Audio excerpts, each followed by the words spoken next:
इथे जळगाव जवळ एका मोठ्या शेतकरी दादांना ही ठिबक दिली होती आमची हिराची आणि त्यांनी ती फिटिंग केली आणि त्यांचा कंप्लेंट आली की बाबा या जॉइनर पासून सर्व लीक होतंय।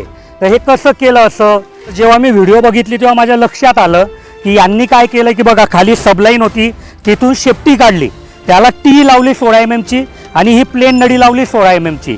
इथे एल्बो लावलाय आणि ह्या एल्बोला जे आमचं 14-15 हजार रुपयात एकरी पॅकेज जातं ती ठिबकची नळी चपट किंवा फ्लॅट इनलाईन लावली आहे। हे जे एल्बो आहे हा गोल नळीचा आहे आणि ही नळी आहे चपट, म्हणून इथे लीक राहत होतं। तर हिच्यावर इतका सोपा उपाय होता तो इथे दिलाय बघा मी की बघा इथे एका बाजूला मी त्यांना एक टेकअप लावून दाखवलंय की एका बाजूला ते गोल नळीला लागलं, दुसऱ्या बाजूला चपट नळीला लागलं, काही लिकेज नाही।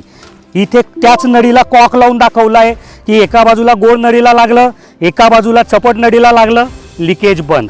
तर तुम्ही पण अशी चुकी करू नका। गोल नळीला चपट नळी जेव्हा जोडायची असते तेव्हा त्याच्यासाठी वेगळ्या प्रकारचं तिथे जॉइनर येतं, त्याचा उपयोग तिथे केला पाहिजे तुम्ही।